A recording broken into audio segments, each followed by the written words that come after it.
آج جو پوری دنیا کے اوپر مسلمان پس رہے ہیں، اس کا مین بنیادی سبب ہے کہ ہم قرآن سے کٹ گئے، قرآن سے جڑے ہوئے نہیں۔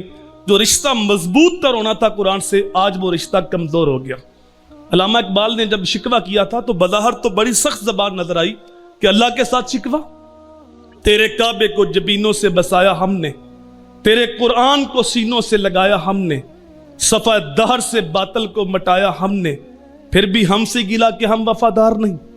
اگر ہم وفادار نہیں تو بھی تو دلدار نہیں۔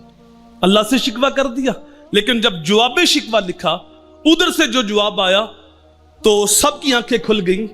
میرے کعبے کو جبینوں سے بسایا کس نے، میرے قرآن کو سینوں سے لگایا کس نے، صفحہ دہر سے باطل کو مٹایا کس نے، تھے تو آباد ہماری مگر تم کیا ہو، ہاتھوں پہ ہاتھ درے منتظر فردا ہو، ہر کوئی مست میں ذوق تن آسانی ہے، اور تم مسلمان ہو یہ انداز مسلمانی، حیدری فقر ہے نہ دولت عثمانی ہے، تمہیں اسلاف سے کیا نسبت روحانی ہے، وہ معزز سے زمانے میں مسلمان ہو کر، اور تم ذلیل ہوئے ہو تار کے قرآن ہو کر۔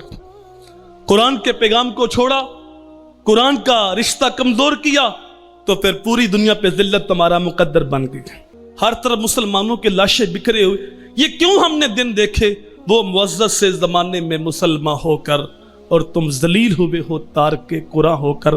تو پھر دوبارہ قرآن کی طرف آنا ہے، قرآن کے ساتھ جڑنا ہے، قرآن کو سینے کے ساتھ لگانا ہے، قرآن خود سیکھنا ہے، نئی نسل کو قرآن سکھانا ہے۔